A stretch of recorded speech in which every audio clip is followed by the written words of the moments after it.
The Taliban administration in Afghanistan has ordered all local and international non-governmental organizations to stop their female employees from coming to work, according to a letter by the Ministry of Economy sent to all licensed NGOs.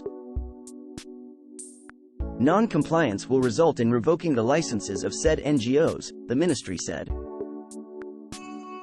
Lately there have been serious complaints regarding not observing the Islamic hijab and other Islamic Emirates laws and regulations, the letter said, adding that as a result, guidance is given to suspend work of all female employees of national and international non-governmental organizations.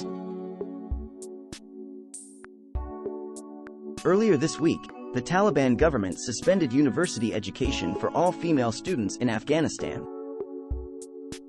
A spokesman for the Afghan Ministry of Higher Education confirmed the university suspension to CNN on Tuesday.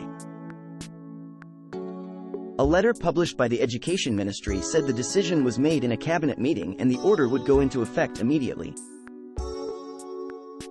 In a televised news conference on Thursday, the Taliban's higher education minister said they had banned women from universities for not observing Islamic dress rules and other Islamic values, citing female students traveling without a male guardian. The move sparked outrage among women in Afghanistan.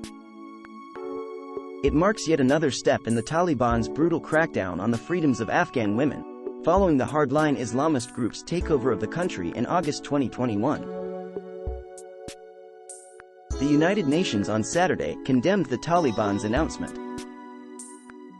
Women must be enabled to play a critical role in all aspects of life, including the humanitarian response. Banning women from work would violate the most fundamental rights of women, as well as be a clear breach of humanitarian principles, the UN statement read. This latest decision will only further hurt those most vulnerable, especially women and girls. It also added that it would try to obtain a meeting with Taliban leadership to seek clarity. Amnesty International called for the ban to be reversed immediately, and for the Taliban to stop misusing their power. Women and girls should not be punished for demanding and defending their fundamental rights, it said in a statement. The right to work for all people, especially women in Afghanistan, must be fully realized in accordance with international human rights law. U.S. Secretary of State Antony Blinken on Saturday also spoke out. Deeply concerned that the Taliban's ban on women delivering humanitarian aid in Afghanistan will disrupt vital and life-saving assistance to millions, he wrote on Twitter. Women are central to humanitarian operations around the world. This decision could be devastating for the Afghan people. The United States Special Representative to Afghanistan, Thomas West, tweeted on Saturday the Taliban's latest order is profoundly irresponsible. It poses mortal risks to millions who depend on life-saving assistance. Taliban ignoring their most basic responsibilities to their people, West tweeted. Though the Taliban has repeatedly claimed it would protect the rights of girls and women, it has in fact done the opposite, stripping away the hard-won freedoms they have fought tirelessly for over the past 2 decades. Some of its most striking restrictions have been around education, with girls barred from returning to secondary schools in March. The move devastated many students and their families, who described to CNN their dreams of becoming doctors, teachers, or engineers.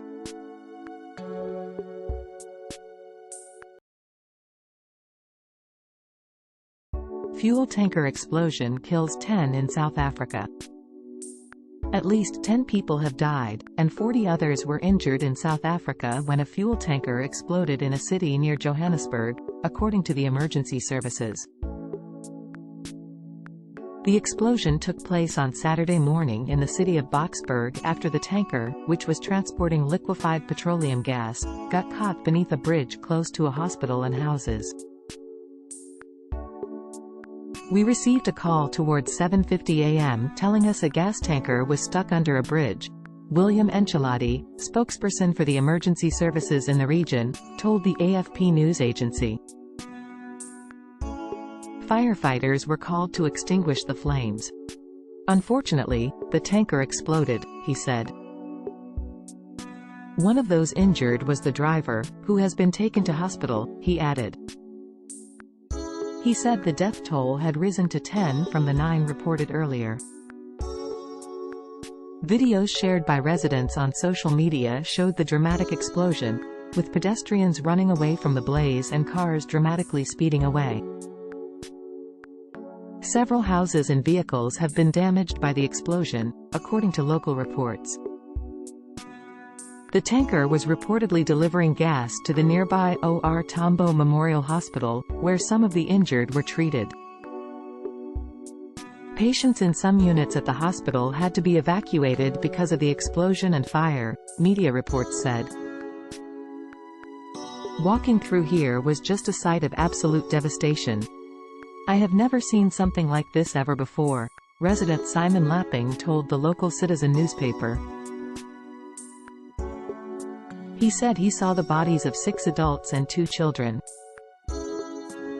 Of the 40 injured, 19 are in critical condition, while 15 others are seriously hurt but in stable condition, said Ntladi from the emergency services. 6 firefighters were also lightly injured, he said. There was no immediate information on those killed in the blast. The truck was carrying 60,000 liters of LPG, which is used primarily in cooking and gas stoves. The incident will be investigated, said Tanya Campbell, the mayor of Ekurhuleni, the municipality which includes Boksburg. The disaster management cluster is on site assisting the victims of this tragedy and assessing the cause of the accident, she said. On behalf of the city, the Office of the Executive Mayor commits itself to assisting all role players and ensuring that a comprehensive investigation takes place and those who are liable are brought to book.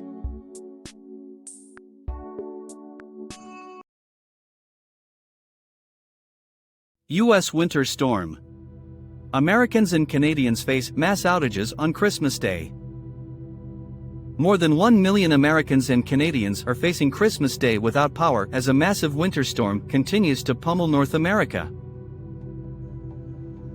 A bomb cyclone, when atmospheric pressure plummets, has brought snow, strong winds, and freezing temperatures. Nearly 250 million are affected, and at least 19 deaths have been linked to the storm that extends more than 2,000 miles from Quebec to Texas.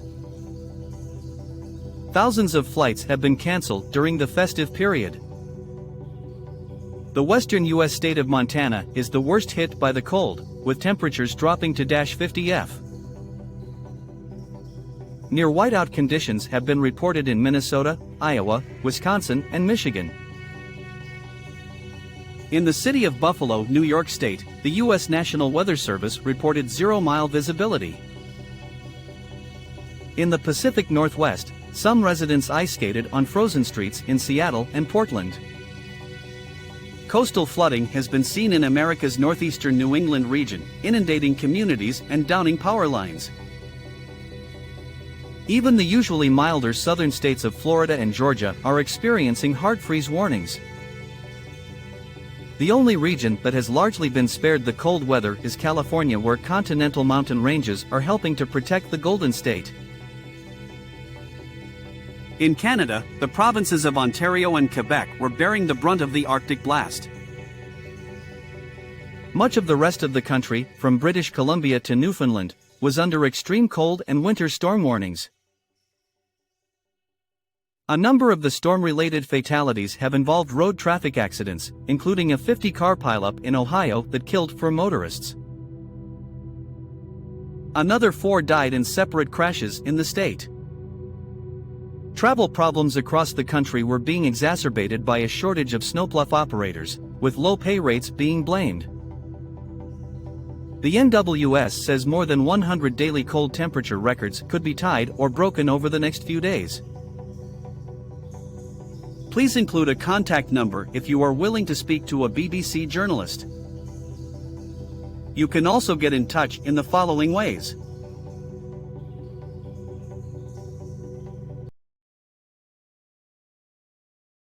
Ukraine war.